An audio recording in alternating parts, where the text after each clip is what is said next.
What's going on, YouTube? This is your boy AshTheMan. Thank you so much for tuning in. So we're going to be talking about Hero Academia Season 3, Episode 45. Yes, this episode, I'm going to honestly say, it was lit. It was really good. I mean, I literally had to turn my phone off. I literally cut off all communications to the outside world when I was watching this anime episode. So yeah, it was definitely great. So just to kick things off, just to give you kind of like a up to speed kind of thing.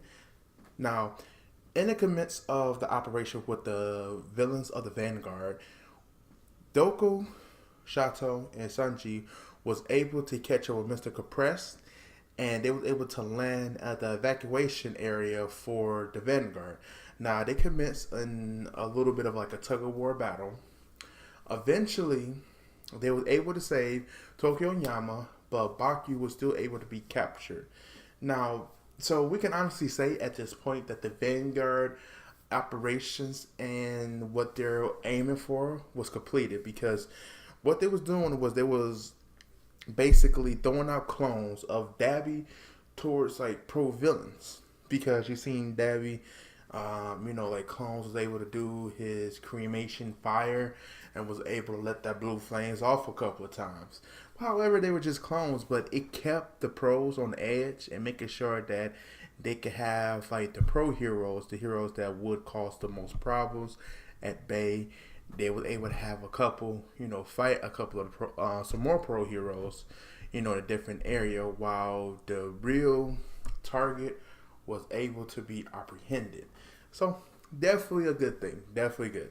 And it definitely kept me on my seats, because when they was taking Baikyu and the whole was able to appear up and extract them, you got to see that Dooku wasn't able to get there in time, and Baikyu was like, "Don't come, Dooku," and that cry that he gave out was crazy. But however, we got a chance to get some up-to-date things going on. So to commence after the battle, this is one of the things that stands off for me the most, is that after this commence, you got to see the aftermath of the Vanguard villains, basically the Vanguard for the League of Villains, being able to leave their mark on the situation. Half of the students was, pretty much either had minor injuries, major injuries, unconscious, of course, Baku missing. And one of the people that was unconscious is my man Dooku. Unfortunately, we all can't come out of every situation unscarred, or even, as a happy ending. But guess what? The heroes also was able to make their mark. They was able to make their mark on some of the Vanguard, and they captured 3 of them. 3 out of 10, not bad, but majority was still able to go away. So they got Moonfish, Muscular Man, and Mustard. Those 3 was able to be, captured, while everybody else was able to escape. That was definitely a risk that the Vanguard knew that they had to take, being villains. And not everybody's going to come off for every operation unscarred. Sometimes they may be captured just like now, or you may just lose a couple of allies. You never know. But however, in this course of this, you got to see that parents, news was all over this. Especially, Dooku mom, they got a little preview of her talking about how she couldn't take him being a hero because of how many times he been hurt. You got to see news reporters and explaining about can we still have our fate, and in this academy for these young heroes, or is this the perfect place to raise young heroes? Those are the kind of questions that there was asking and kind of like was streaming about. So definitely interesting, definitely most interesting indeed. Now, also, I just want to bring this attention out there. The biggest thing that a lot of people are taking for this episode is like, damn, what about you being captured? Is he going to turn villain or not? Well, I will leave that in a discussion for a video that I will be posting on tomorrow about that. I just don't want to put all that into this review for this episode. Don't want to keep things running no longer that doesn't need to be.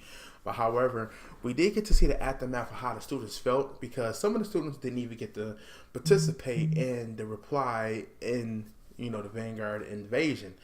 One of the people is my man's Red Riot. He is not happy that his friend / rival Baku got captured. He wanted to prove that he can be a friend and rescue him. So he laid out a question for Dooku, and I'm pretty sure that Shato will be there to, kind of like provide his assistance. Tokyomi, I'm pretty sure he might be there, and Shoji pretty much might be there. Now, Ido, he may or may not. You know how strict he is about things in general. And the reason I'm throwing that out there is because in the midst of this episode, you got to see that they were able to find a location. They're going to commence the operation, and of course, All Might is going to be present in there. So we can honestly say that we probably going to get like a pro hero fight. And I can't wait to see that happen. I can't wait to see those hands being thrown around. And I'm not going to give no spoilers about that. We just going to know that with all this being going on, we can expect some good things about this. But however, thank you guys again for definitely tuning in for my review. I just want to let you know, you can hit me up on Twitter, AshTheMan008. Definitely will follow you back. We could talk about anime, gaming, any things in particular that you may want to see, many things you may want to heard, or you just may want to have some general questions. I don't mind answering anything, so you could definitely hit me up on that. But again, thank you guys for definitely tuning in. My name is AshTheMan, and I am out. Take care.